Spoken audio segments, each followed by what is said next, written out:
1100 روز از بسته شدن دروازه‌های مکاتب بر روی دختران می‌گذرد. 1100 روز می شود که دختران این سرزمین از ابتدایی ترین حقوقشان که درس و تحصیل می باشد محروم شدند. 3 سال پیش در چنین روزی طالبان به افغانستان برگشتند. این گروه در اولین اقدام خود دروازه‌های مکاتب را بر روی دختران بستند و آرزو و آمال صدها هزار دختر دانش آموز را دفن خاک نمودند. در چنین شرایط یأس و ناامیدی که هیچ دختری بالاتر از صنف 6 حق بیرون شدن از خانه و اجازه درس خواندن نداشت و دروازه همه مکاتب بر رویشان قفل زده شده بود، بانو کامله رضایی مکتب‌های خانگی را برای شماری از دختران کابل فعال نمود و از آن طریق نگذاشت که مشعل دانایی و چراغ امید دختران کابل خاموش شود.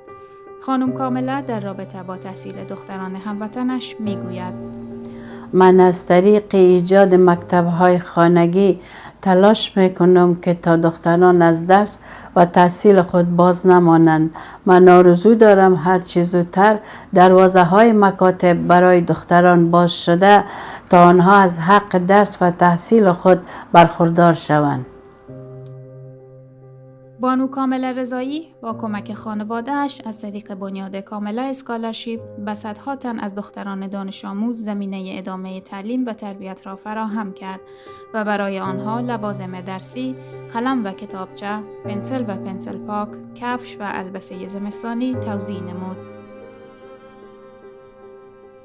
پیش از سقوط جمهوریت، کامله اسکالرشیپ شماری از دختران دانشجو را تحت حمایت داشت که برخی آنها بعد از تسلط طالبان موفق به کسب بورسیه‌های تحصیلی از دانشگاه‌های آمریکا و کانادا شدند و برخی هم به شکلی تحصیلاتشان را در داخل کشور به پایان رساندند و هم اکنون شامل کار هستند.